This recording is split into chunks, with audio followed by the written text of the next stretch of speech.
مطلب ہے مسلمانوں کی زمین کو ہڑپ کرنا چاہتے ہو، حرام کھانا چاہتے ہو، اس لیے ان اوقاف کو ہڑپ کرنا چاہتے ہو۔ آپ کیا کہتے ہیں؟ اس کے اندر جہاں ہے وہاں اسی طریقے سے اوقاف وغیرہ سب محفوظ ہوں گے۔ اوقاف محفوظ ہیں، یہ آپ کے سامنے حضرت مولانا بیٹھے ہوئے ہیں، تقریر کی ہے۔ اوقاف کو ہڑپنا چاہتے ہیں۔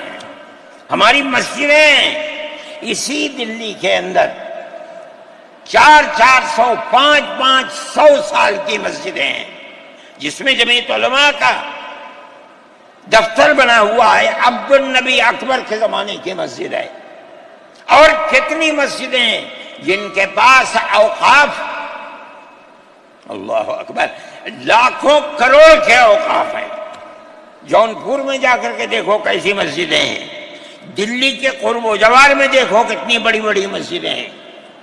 ہندوستان کا وہ طبقہ جو ان مساجد کے اوقاف کو ہڑپ کرنا چاہتا ہے، کہتا ہے اگر کسی وقف زمین یا مسجد یا کسی بھی چیز کے کاغذات وقف کے نہیں آئے اس کو وقف نہیں مانا جائے گا۔ کون 500 سال پرانے کاغذات لا کر کے پیش کر دے گا؟ قانون یہ تھا کہ جو مسجد بنی ہے، جو وقف پر بنتی ہے، وہ وقف ہے۔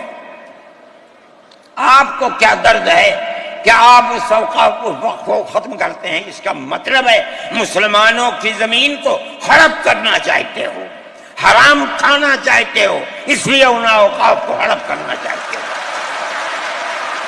ہم اس کو قبول نہیں کرتے۔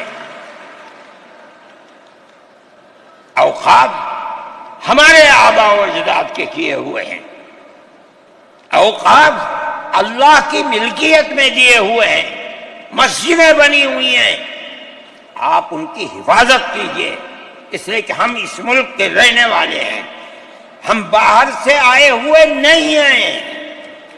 اگر ہندو گوجر ہے مسلمان بھی گوجر ہے، اگر ہندو جاٹ ہے مسلمان بھی جاٹ ہے، اگر ہندو راجپوت ہے مسلمان بھی راجپوت ہے۔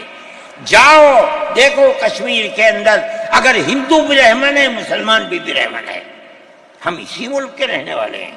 کسی کو اچھا لگا یہ مذہب وہ اس مذہب میں چلا گیا، کسی کو یہ مذہب اچھا لگا وہ اس مذہب میں چلا گیا۔ کیا مذہب کی بنیاد پر اس ملک کے اندر آپ ہمیں جینے کا حق نہیں دیں گے؟ ہم اپنے جینے کے حق کو لیں گے۔ آپ نے جس سیاست کو اختیار کیا، آپ 2 الیکشن پہلے دیکھیے کس قوت کے ساتھ بی جے پی آئی تھی۔ آپ نے جس پالیسی کو اختیار کیا، سیکولرزم کو آگ لگانی چاہیے، اس کا نتیجہ اس الیکشن میں کیا ہوا؟ بی جے پی ہار گئی۔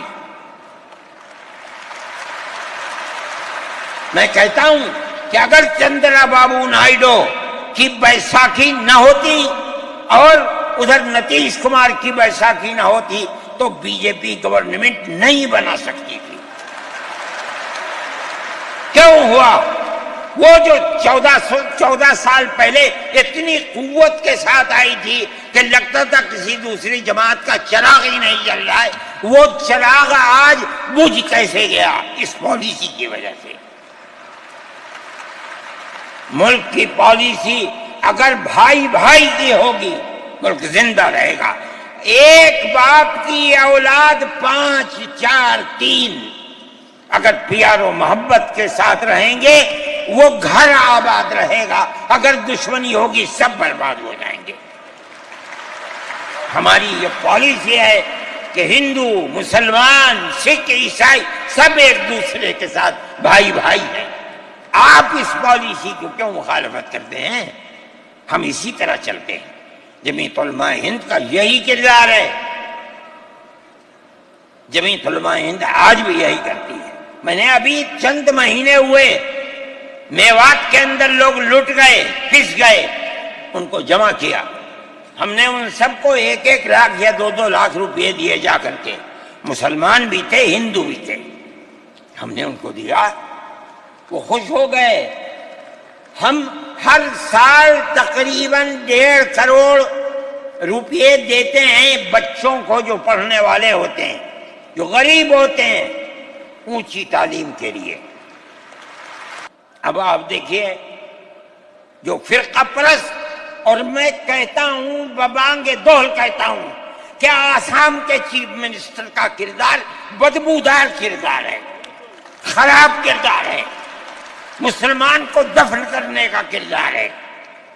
وہ یہ کہتا ہے کہ آسام کے سوا آسام کے اندر مردم شماری 71 نہیں، جیسے سارے ہندوستان میں 51 ہے، اسی طرح آسام کے اندر بھی 51 ہوگی۔ آپ سمجھتے ہیں اس کا اثر؟ آج اس کا اثر یہ ہوگا کہ اگر 71 ٹوٹ جائے اور 51 پر آ جائے تو آسام کے اندر 1.5 کروڑ بچے اور بڑے سب ہندوستان سے باہر ہو جائیں۔ کہاں جائیں گے؟ صرف مسلمان کی مخالفت، کھانا ہضم نہیں ہوتا ہے بغیر مسلمان کی بربادی کے۔ کوئی نہیں تھا، تنہا جمعیت علماء تھی۔ اس کے اندر بڑا کردار ہے مولانا مشتاق انور کا، جو جمعیت علماء آسام کے صدر ہیں۔ وہ میرے ساتھ شانہ بشانہ کھڑے رہے اور 12 سال سے زیادہ مقدمہ لڑا، کروڑوں روپیہ اس کے اوپر خرچ کیا گیا۔ یہ خدا کی قدرت ہے۔ آج آیا تو یہ طے کر دیا گیا کہ 51 نہیں، آسام میں 71 ہی بنیاد بنے گا۔ اس کا کیا مطلب ہے کہ آپ نے آسام کی 80 لاکھ کی آبادی کو زندہ کر دیا جو موت کے کنارے پر کھڑی ہوئی تھی۔ مجھے افسوس ہے کہ لوگوں کا یہ قول مجھ تک پہنچا ہے کہ انہی نے آسام کے چیف منسٹر سے یہ بات کہی کہ اب کیا ہوگا، کہنا ہماری صحت پر کوئی اثر نہیں پڑتا ہے۔ کیا مطلب ہے؟ ہم آسام میں مسلمانوں کو چین کا سانس نہیں لینے دیں گے۔ دیکھیں کب تک چلتے ہیں۔ اگر جمعیت علماء زندہ ہے اور اللہ نے ہمیں زندہ رکھا، ہم دیکھیں گے کہ کیا کرتے ہیں۔